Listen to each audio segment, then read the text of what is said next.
Hello, YouTubers, and welcome to Level-Headed News. This is your host, Brenda. I have 5 articles for you in this episode. All 5 of the URLs are in the description of the video for your convenience. The first one here is off of dailycaller.com, and it says, Nevada rancher ordered to pay $500,000 for cattle that grazed on federal lands ago. Looks like the BLM still up to its shenanigans. The U.S. federal court ordered a rancher to pay $587,000 in grazing fees accrued more than 10 years ago and has banned the rancher from using the federal land. Wayne Haig, who inherited the fight with the federal government from his father, who died in 2006, said he will appeal the fine and the order that prevents him from grazing livestock on U.S. Forest Service or Bureau of Land Management property, the Associated Press reported on Thursday. The government contends that Haig's grazing activities amounted to trespassing on federal land and grazing without a permit, but Haig says his family stock watering rights on the land that should be honored. Haig said that the order is a bellwether that they don't want private property rights in Nevada. The federal government is going after all kinds of property, not just our property rights, Haig told the Las Vegas Review-Journal. They are extinguishing them as fast as they can. Federal agencies control around 85% of the land in Nevada and more than 60% of the land in Utah and Idaho. District Judge Gloria Navarro in Las Vegas ordered Haig to comply with the order by mid-April. Haig said that he currently doesn't have any cattle on the disputed land. The $587,000 fine includes back fees from grazing from November of 2004 to June of 2011, plus penalties for non-payment. Many ranchers have a problem with the BLM and the U.S. Forest Service. Haig said he told the federal lawmakers in 2013 hearing, they have conducted themselves in a criminal manner and destroyed many ranchers. I personally have been at the receiving end of this criminal conduct. Haig's father was entangled with the government when the federal authorities impounded his cattle after he allegedly violated grazing agreements in 1991, a decade after the infamous Sagebrush Rebellion movement that advocated restoring federal property owners.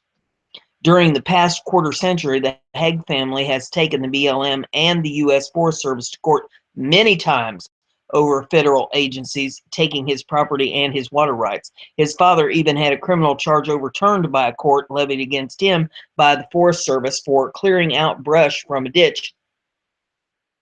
U.S. District Judge Robert Clive Jones ruled in the Haig family's favor in 2013. So, see, this stuff is still going on. It didn't just end with the Bundys in Nevada a couple years ago. This is still going on. To stop.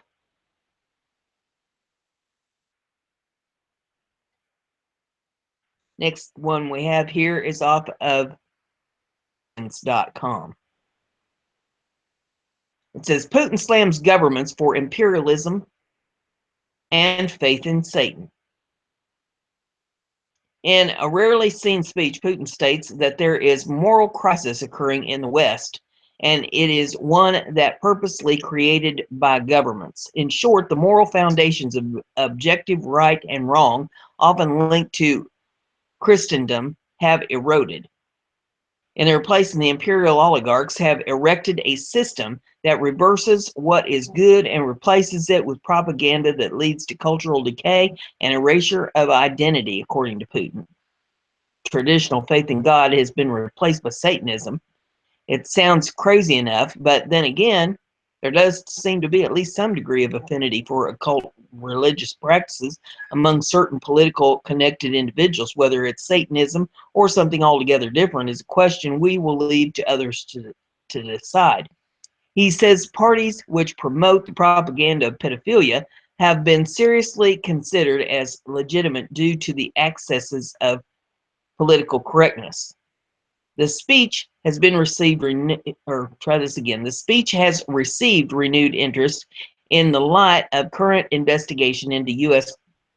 Politicians involved in sex trafficking and pedophilia rings, what many are calling Pedogate, and Putin is not just talking, he's taking action too.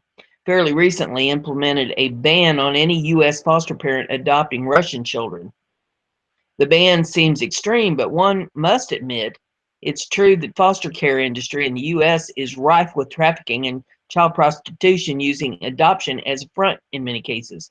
Putin then adds that while this moral crisis is happening at a national level, there are international attempts to eliminate sovereign nations and replace them with a system of globalized.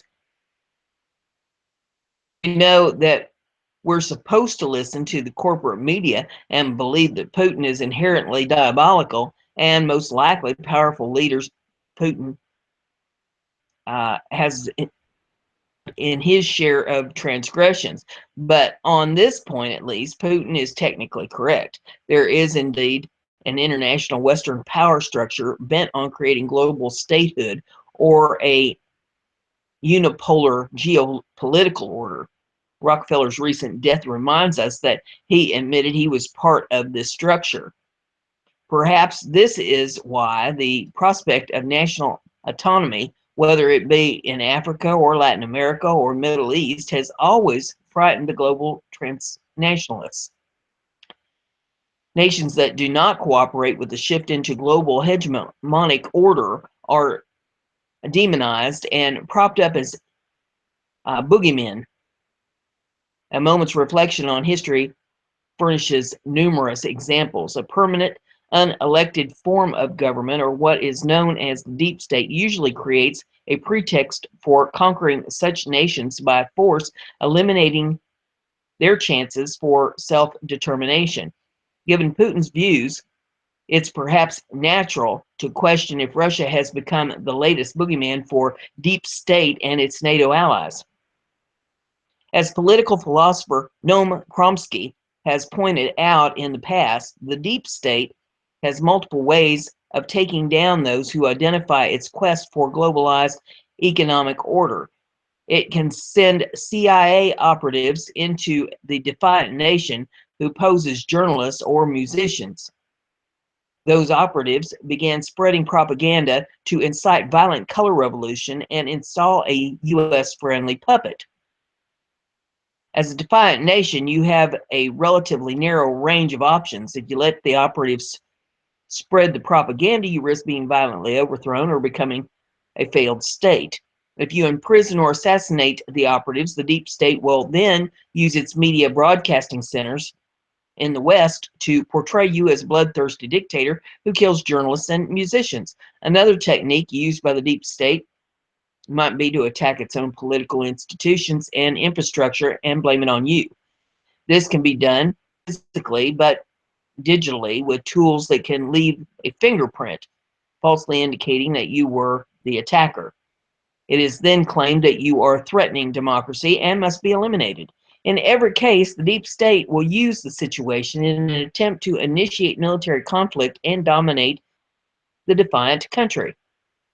And there is a video here. It's called Putin Delivers Speech on Moral Crisis of Western States, if you want to see that. It says another serious challenge to the Russians' identity is linked to events taking place in the world. Here there are both foreign policy and moral aspects. We can see how many of the Euro-Atlantic countries are rejecting their roots, including the Christian values that constitute the basis of Western civilization. They are denying moral principles and all traditional identities, national, cultural, religious, and even sexual. They are implementing policies that equate large families with same-sex partnerships, belief in God with the belief in Satan. The excesses of political correctness have reached the point where people are seriously talking about registering political parties whose aim is to promote pedophilia. People in many European countries are embarrassed or afraid to talk about their religious affiliations. Holidays are abolished or even called something different. Their essence is hidden away, as is their moral foundation. and people are aggressively trying to export this model all over the world. I am convinced that this opens a direct path to degradation and primitivism, resulting in a profound demographic and moral crisis. What else but the loss of ability to self-reproduce could act as the greatest testimony of the moral crisis facing a human society? Today, almost all developed nations are no longer able to reproduce themselves, even with the help of migration. Values embedded in Christianity and other world religions, without the standards of morality that have taken shape over the millennia, people will inevitably lose their human dignity. We consider it natural and right to defend these values. One must respect every minority's rights to be different, but the rights of the majority must not be put into question. At the same time, we see attempts to somehow revive a standardized model of an model of an unipolar world, and to blur the institutions of international law and national sovereignty. Such a unipolar standardized world does not require sovereign states. It requires vassals. In a historical sense, this amounts to a rejection of one's own identity of God-given diversity of the world. Russia agrees with those who believe that key decisions should be worked out on a collective basis rather than the discretion of and in the interest of certain countries or groups of countries. Russia believes that international law, not the right of the strong, must apply. And we believe that every country, every nation is not exceptional, but unique, original. It's from equal rights, including the right to independently choose their own development path. This is our conceptual outlook, and it follows our own historical destiny and Russia's role in global politics. Our present position has deep historical roots. Russia itself has evolved on the basis of diversity, harmony, and balance, and brings such a balance to the international stage. I want to remind you that the Congress of Vienna of 1815 and the agreements made in Yalta in 1945, taken with Russia, very active participation, secured a lasting peace. Russia's strength, the strength of a winning nation at those critical junctures, manifested itself as generosity and justice. And let us remember the Treaty of Versailles included, without Russia's participation, many experts, and I absolutely agree with them, Versailles and laid the foundation for the Second World War, because the Treaty of Versailles was unfair to the German people. It imposed restrictions with which they could cope, or I'm sorry, with which they could not cope, and the course of the next century became clear. There is one more fundamental aspect to which I want to draw your attention. In Europe and some other countries, so-called liberalism is in many respects a transplanted artificial model that is now being questioned for understandable reasons. This is because it's based on paying for the colonial past. It is no accident that today European politicians and public figures are increasingly talking about the failures of multiculturalism, and that they are not able to integrate foreign languages or foreign cultural elements into their societies. Over the past centuries in Russia, which some have tried to label as the prison of nations, not even the smallest ethnic group has disappeared, and they have retained not only autonomy and cultural identity, but also their historical space. You know, I was interested to learn, I did not even know this, that the Soviet Times authorities paid such careful attention to this that virtually every small ethnic group had its own print publication, support for its language and for its national literature. We should bring back and take on board much of what has been done in this respect. Along with this, different cultures in Russia have the unique experience of mutual influence, mutual enrichment, mutual respect. This multiculturalism and multi-ethnic lives in our historical consciousness, in our spirit, in our historical makeup. Our state was built in the course of a millennium on this organic model. Russia, as philosopher Konstantin Leontief vividly put it, has evolved in blossoming complexity as a state civilization, reinforced by Russian people, Russian language, Russian culture, Russian Orthodox Church, and the country's other traditional religions. It is precisely the state civilization model that has shaped our state policy. It has always sought to flexibly accommodate the ethnic or religious specificity of particular territories, ensuring diversity and unity. Christianity, Islam, Buddhism, Judaism, and other religions are an integral part of Russia's identity. Its historic heritage and the present day lives of its citizens. The main task of the state, as enshrined in the Constitution, is to ensure equal rights for members of traditional religions and atheists, and the right to freedom of conscience for all citizens. So there's that article. The next one I have here is off of the Common Sense Show with Dave Hodges, and it says How America Will End. It was an interesting topic, because you don't often think about America ending, do you? It says the following is an analysis of what has been learned about the pattern America will follow on the path to its demise and final resting place. But America isn't just going to end, it will, and it already has, morphing into a new entity which will be complete, divorced from its original founding principles and cultures. Foundation of God, family, and country. The three virtues listed in the subtitle is what America used to aspire to be. Because of our sinful nature, America never achieved great heights with regard to the attainment of our ideals, but it at least the ideals were in place. These three goals dominated our goals. This is no longer true, as witchcraft now occupies the equal to Christianity.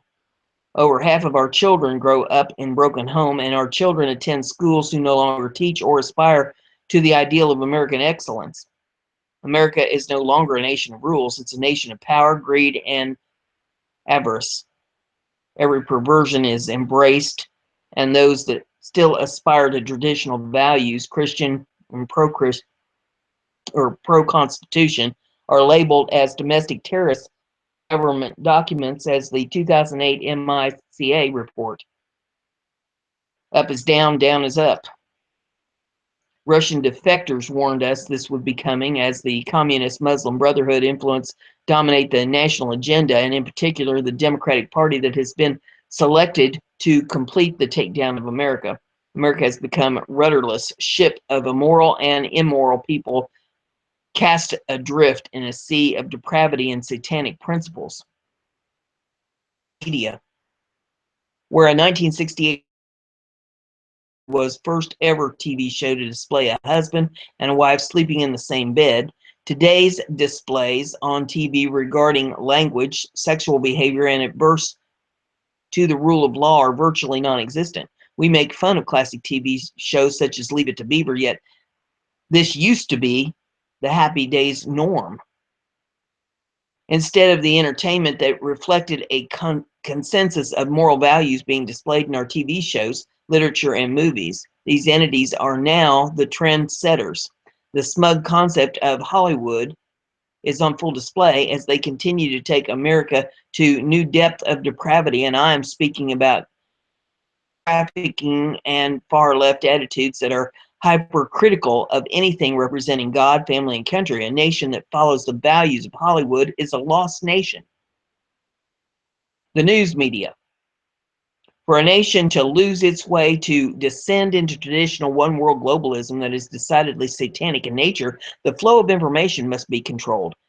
And thanks to Bill Clinton, the FCC broadcast had to be changed, and they were in the mid-1990s when Bill Clinton permitted regulations to be struck down that prevented unlimited media ownership by a select few. It used to be illegal to own a newspaper and a radio station in the same market, or one TV station and one radio station. Today, 6 men control 95% of the mainstream media. And again, anything that represents traditional American values is cast in a negative light as people and are bombarded with relentless brainwashing of messages that promote godless behavior and the acceptance of the New World Order agenda. And America, for the most part, has become dumbed into death, as Steve Quayle likes to call it.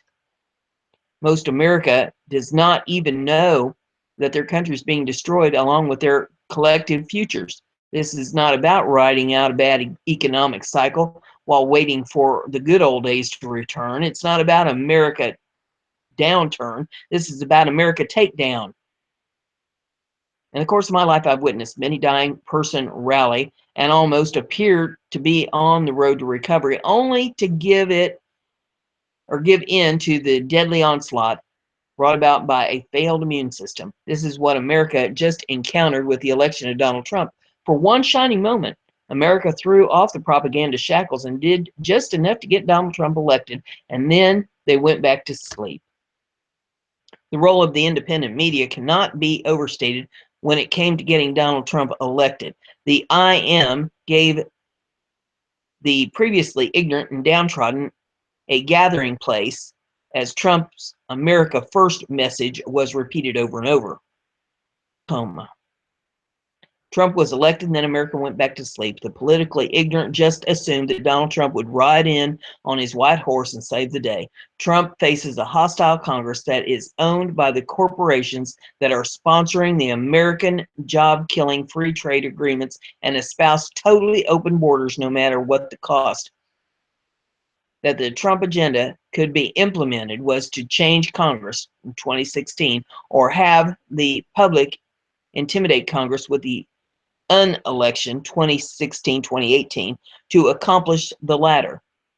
If just half the people that voted for Trump would send a daily email or make a daily call to one of their elected representatives, these so-called representatives of the people would be afraid to come out of their congressional offices. They could be intimidated by the public. If that strategy failed, and it wouldn't, then voting out all the incumbents in 2018 could produce the same result, and that we could find a willing Congress to implement fair trade deals and enforce reasonable that protect and benefit the citizens of this nation. But most Americans probably don't even know who the incumbent is, and we are slipping back to step one as the country goes back to sleep. America just went through the phase where it rallied from death's doorstep only to slip into its final coma. The globalists are taking out the eyes and ears of the people. The globalists rightfully blame the IM for getting Trump elected and delaying their takeover of the country. Now the social media giants of Facebook, YouTube, and Twitter are dismantling the IM, one broadcaster, one writer, one activist at a time. Trump gave the country a chance to become a nation of activists, and instead we are a nation of slacktivists. With the ongoing takedown of the IM, Alex Jones, Paul Watson, Lisa Haven, and myself, to name a few, the Rip Van Winkles of this country will nobody to awaken them from their slumber for the final battle. Within 6 months, the eyes and the ears of the people will likely be all but gone. The people will never know what hit them, and they will certainly not have a centralized rallying point from which to organize against this planned and final takeover.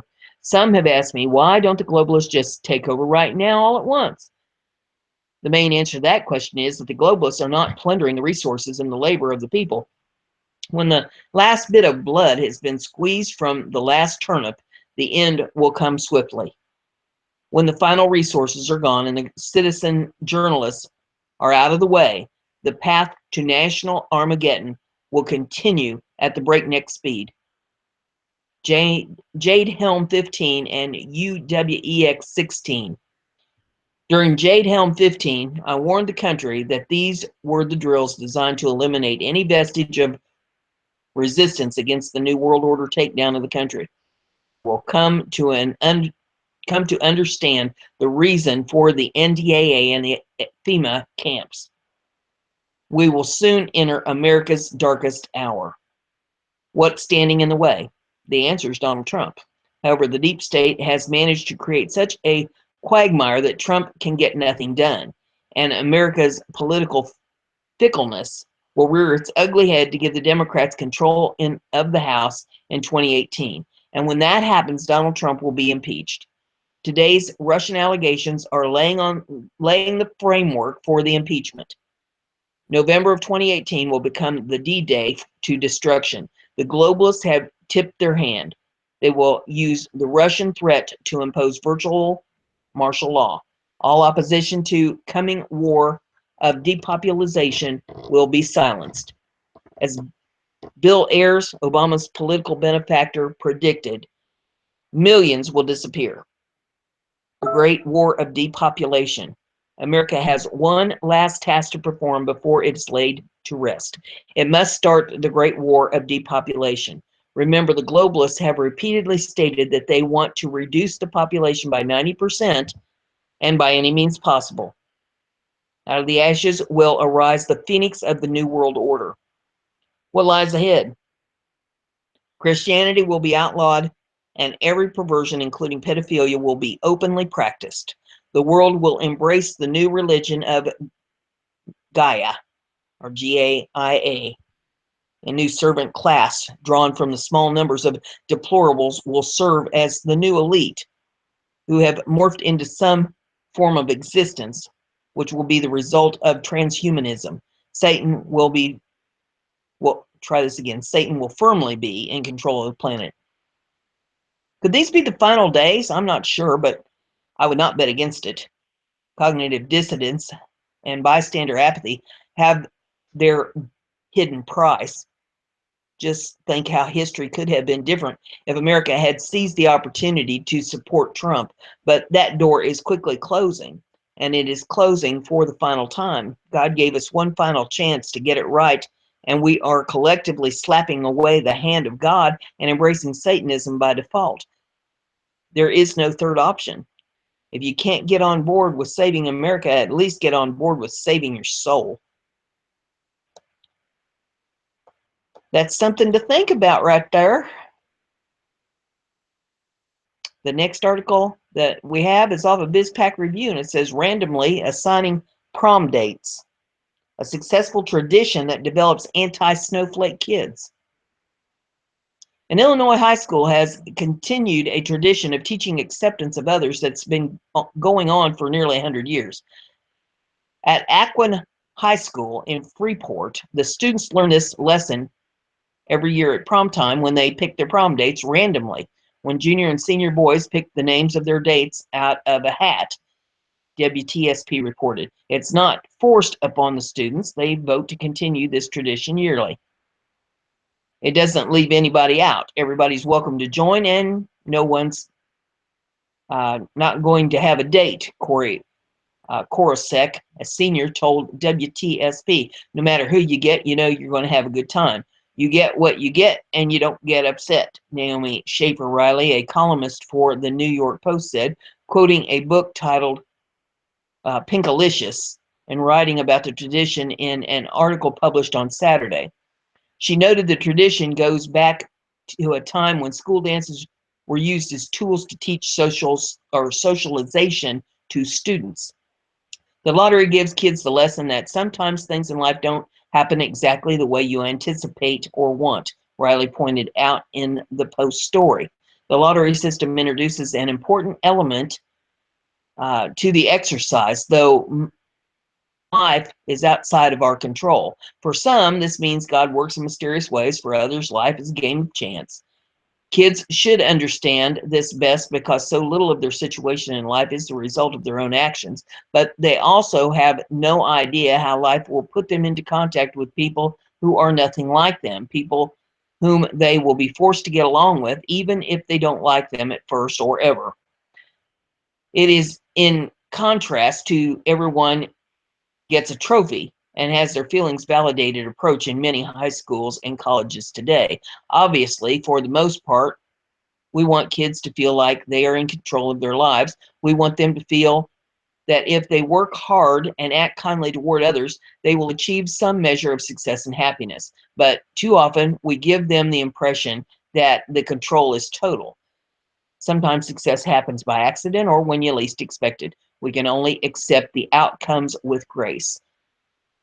Many on social media, including Aquan high school students, support the idea, and there's a bunch of tweets here.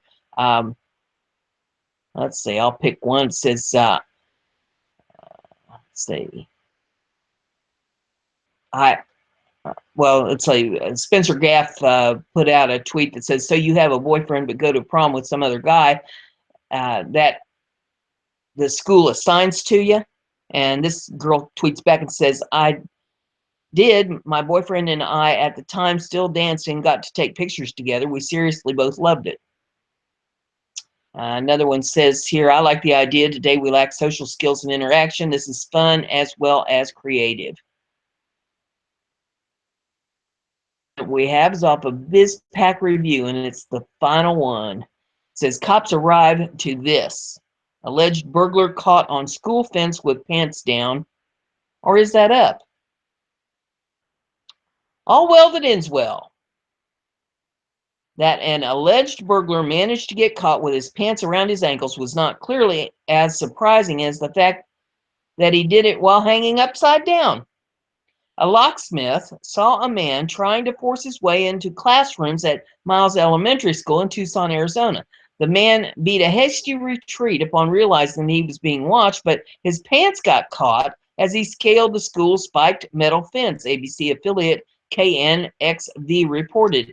And there he was upside down when police arrived. And there is a picture of this if you would like to pull it up and take a look at it. Hanging upside down with his pants around his ankles, hung on the fence. Looks a little bit like a bat. Jesse Senzabar wrote on Facebook that he came across the man while driving by, but by the time he turned around to help, police had arrived. One more reason not to jump fences in baggy pants, he wrote. I don't know what his story was, but it must not have been good enough, Senzabar added. 15 minutes later, when I went back by the other direction going home, he was cuffed up in the back seat of a patrol car.